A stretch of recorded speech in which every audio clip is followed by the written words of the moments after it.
President Trump, उनकी तरफ से कुछ बड़ी खबरें हैं, जैसा कि हम देख रहे हैं कि उन्होंने कनाडा को कह दिया है, जस्टिन ट्रूडो के सर पे तो उन्होंने पहाड़ ही तोड़ दिया। उन्होंने कहा है कि जो कनाडा है वो जो एक स्टेट बन जाए, अमेरिका की जो है वो 51वीं स्टेट बन जाए। और इसी के साथ पाकिस्तान में हम देखते हैं तो खान साहब कह रहे हैं कि उनके पास ट्रम्प कार्ड है। वो कौन से? विवेक रामास्वामी की बड़ी खबर चल रही है कि उन्होंने रोजवेल्ट होटल जो है उसके ऊपर उन्होंने कहा जी क्रैकडाउन का स्टार्ट ही वहां से किया कि ये क्या है, यानी पाकिस्तान की प्रॉपर्टी से ही आगाज हुआ है। तो सर ये यहीं से होना था स्टार्ट। देखिए ये तो अभी कहते हैं आगे आगे देखिए होता है क्या है। अब मैं जो पहले आप साउथ कोरिया की बात कर रही हैं, मैं उस पर थोड़ा सा बताना ये चाहूंगा। मैं हमेशा ये कहता हूं कि जो अमेरिका का वर्ल्ड ऑर्डर था वो फॉल ऑफ काबुल के बाद जब गिरा है, ये सारी चीजें उसके साथ रिलेटेड है। वो मैं रिलेटेड इसलिए कहना चाहूंगा कि जो prime minister of south Korea ने मार्शल लॉ लगाने का जवाब पेश किया है, उन्होंने कहा कि नॉर्थ कोरिया की वजह से, नॉर्थ कोरिया की तरफ और जो सोशलिस्ट लोग हैं मुझे उनसे खतरा है।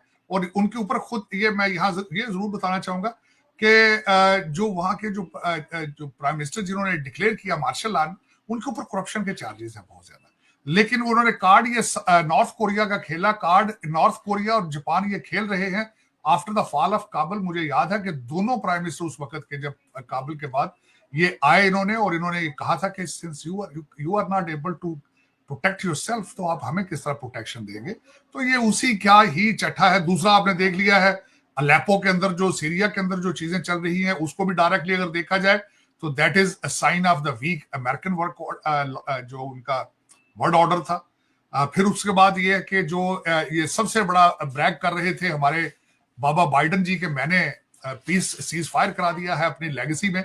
तो एक हफ्ते में 52 दफा इसराइल ने अटैक किया लेबनान के ऊपर, और इस वक्त लेबनानी जो है वो अमेरिका कालें कर रहे हैं कि ये किस किस्म का ये सीज फायर है। तीसरी सबसे बड़ी बात यह है कि जो इस वक्त ट्रंप साहब जो मुसलसल दुनिया के ऊपर प्रेशर डालने की कोशिश कर रहे हैं, उन्होंने कल हमास को थ्रेट कर दिया। उन्होंने कि 20 जनवरी से पहले पहले सारे जो है हॉस्टेजेस उनको छोड़ दो, वरना कॉन्सिक्वेंसेस आप सोच नहीं सकोगे, हेल फायर, मैं हेल को लूज कर दूंगा।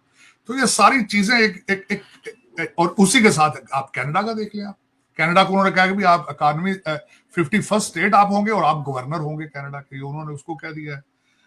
दूसरा सर ये उनकी उन्होंने उनको मतलब टीज किया है, क्या किया? ये दुश्मनी है या दोस्ती है? नहीं, टीज किया है, दर हकीकत उसकी वजह टीज ही किया है, और थोड़ा थ्रेट भी इसमें जाती है, टीज भी जाता है। देखें ट्रूडो फार लेफ्ट को रिप्रेजेंट करते हैं, और वाकई ही कनाडा के अंदर उन्होंने तबाही फेरी है अपने सोशलिस्ट एजेंडे के जरिए। ये मैं नहीं कह रहा हूं, आप कनाडा के हालात आप गूगल करके देख लें। अब हालात ये हो चुके हैं कनाडा के, वहां से भारतीय लोग वापस जा रहे हैं, और हजारों की तादाद से वापस जा रहे हैं। और फिर उसके बाद उन्होंने डोनाल्ड ट्रंप साहब तो अभी 20 जनवरी लेकिन बड़ा स्ट्रॉन्ग मैंडेट लेकर आ रहे हैं, और इसको अंडर एस्टिमेट नहीं करना चाहिए। और खुद नोटरडेम की इनविटेशन पे जा रहे हैं, opening of Notre Dame to France, first अपना ओवरसीज ट्रिप होगा उनका। कई चीजों के इशारे मिल रहे हैं, इशारे देखने चाहिए। इशारे ये थे कि अभी तक जिस फॉरेन प्रेसिडेंट से वो मिले हैं, सिर्फ अर्जेंटीना के मिले आए, वहां पे जो बेले उनका नाम है, वो आए और उनके साथ फ्लोरिडा में मुलाकात हुई उनकी। अब उसमें सिग्निफिकेंस क्या जाती है कि मिले एक ऐसे शख्स थे जिन्होंने अर्जेंटीना में आते ही 25% अपनी गवर्नमेंट के लोगों को फायर कर दिया था, निकाल दिया था। और बार बार डोनाल्ड ट्रंप साहब ये कहते हैं कि इनका मैंडेट भी यही है कि मेक अर्जेंटीना स्ट्रॉन्ग अगेन। तो एक तो इससे इशारा ये लेना चाहिए। फिर आप देख रहे हैं कि आज एक नई बात हुई है कि चाइना ने पाबंदी लगा दी है जो वैल्यूएबल मिनरल्स के ऊपर। इन्होंने पाबंदी लगाई थी, कैप इन्होंने लगाया था कि चाइना इससे ज्यादा चिप्स नहीं खरीद पाएगा, उसके साथ टिट फॉर टैट उन्होंने कर दिया है कि उन्होंने कहा जो मिनरल जिनके साथ चीजें ज्यादा बनती हैं, उन्होंने कहा कि अमेरिका नहीं जाएंगी। तो इस वक्त दुनिया में एक अजीब सी एक कैफियत है। पहले ये सारी दुनिया वीक अमेरिकन फॉरेन पॉलिसी का फायदा उठा रही थी, अब जो है उसके बाद अब डोनाल्ड ट्रंप साहब की जीत के बाद दुनिया पैनिक मोड में है, जिसकी मैंने एक आपको पहले मिसाल दी है। जमाते इस्लामी चाइना में है आज बैठी, फिर एक नया आया है चीज के यूके ने ट्रैवल एडवाइजरी दे दी है। और जो बिलखसूस अगर देखा जाए आपके रीजन की अगर बात की जाए आलिया, तो दो चीजें खतरनाक हद तक जा रही हैं। आपके इस्लामाबाद के अंदर भी पिंकी पीरनी ने खड़े होकर अल जिहाद के नारे लगवा दिए हैं, और बांग्लादेश के अंदर भी यही हो रहा है।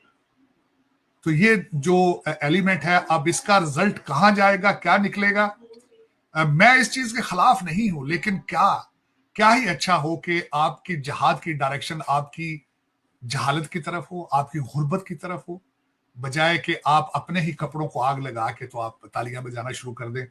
मुझे लग रहा है कि आप नंबर 2 करने की तरफ जा रहे हैं, तालीम की तरफ तो जो आपकी नहीं है। साइंटिफिक और फ्यूचर के अंदर मैं जिस तरह माजी के अंदर मैं ये समझता था कि इंग्लिश के बगैर गुजारा नहीं होगा, जो इंग्लिश लोग नहीं पढ़ेंगे वो आगे तरक्की नहीं कर पाएंगे। आज मैं आपको मुसलसल वार्न करने की कोशिश कर रहा हूं, जो लोग मेरी ये जुबान समझते हैं और पाकिस्तान में रहते हैं, कि आने वाले दिनों में जो डॉक्टर जयशंकर साहब ने अगले दिन थ्रेट किया, 100% मैं एग्री करूंगा कि अगली जंग चिप्स पे होगी, अगली जंग आर्टिफिशियल इंटेलिजेंस पे होगी। उसकी वजह ये सर वो पूछ रहे थे कि खाने वाले चिप्स पाकिस्तान खाने आलू के चिप्स की बात कर, लेकिन उसमें ये है ना कि आलिया जो सबसे बड़ा उसका मैं सपोर्टिंग आर्गुमेंट ये दूंगा कि यहाँ पे जो डोज बना है डिपार्टमेंट ऑफ गवर्नमेंटल एफिशिएंसी, उसके पीछे विवेक रामास्वामी और इलॉन मस्क ने फेडरल गवर्नमेंट को ठीक करने के लिए भी आर्टिफिशियल इंटेलिजेंस को इस्तेमाल करेंगे और गवर्नमेंट की एफिशिएंसी चेक करने के लिए भी आर्टिफिशियल इंटेलिजेंस का इस्तेमाल करेंगे। तो फिर अगर ये सारी चीजें ये हो रही हैं, तो फिर आप किस तरह अगली सेंचुरी में एंटर कर सकेंगे, आप सर्वाइव किस तरह। मैं ग्रो करने की, तरक्की करने की बात नहीं कर रहा, उसके लिए तो बहुत ज्यादा एफर्ट की जरूरत होती है ना, कि तरक्की करना, कंपीट करना। Survival, you are in survival mode है इस वक्त। पाकिस्तान तो 77 ईयर से सर्वाइवल मोड में चल रहा है, अभी भी आप सर्वाइवल मोड में है। जिस तरह आपने खुद फरमाया है कि मुर्शिद पाक कहते हैं मेरे पास अभी आखिरी कार्ड मौजूद है। सर ये कनाडा के साथ तो वाकई आया जो वॉरी वाली धमकी दी है उन्होंने, साढ़े नाल मिल जाओ, कहते यार तुम गवर्नर बन जाओ वहां जा। अच्छा, इनको ये नहीं पता डोनाल्ड ट्रंप साहब को शायद इन्होंने उसके प्रॉफिट लॉस स्टेटमेंट नहीं देखी कनाडा की, वो लास्ट में चल रहा है, क्योंकि वहां पे हालात लगा लगा के पाबंदियां इन्होंने ट्रूडो साहब ने उनको घुटनों के बल कर दिया है। वहां से तो अब भारतीय भाग भाग के इंडिया वापस जा रहे हैं। सर आप स्टेटमेंट देखें, दैट वो कह रहे हैं president suggested that it could be split into 2 states, 1 liberal and 1 conservative.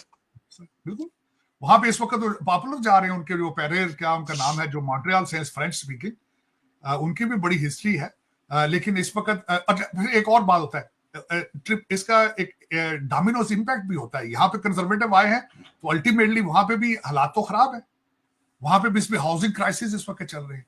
Inflation यहाँ पे सबसे बड़ा नंबर 1 डोनाल्ड ट्रंप साहब के जीतने का इन्फ्लेशन था, इन्फ्लेशन वहां इससे भी ज्यादा है कनाडा के अंदर। तो यहां से ज्यादा हालात खराब है कनाडा के, और वहां पे भी अब कंजर्वेटिव आएंगे, इसका डोमिनोज इंपैक्ट जाएगा उसके ऊपर भी। और इसका आगाज ये डोनाल्ड ट्रंप साहब ने जो छेड़ दिया है, अल्टीमेटली अगर आप और मैं ये डिस्कस कर रहे हैं तो लोग कनाडा में भी तो डिस्कस कर रहे होंगे ना ये चीज। अमेरिका के नवनिर्वाचित राष्ट्रपति डोनाल्ड ट्रंप ने कनाडा और मेक्सिको जैसे देशों से आने वाले सामानों पर 25% टैरिफ लगाने की घोषणा कर दी है।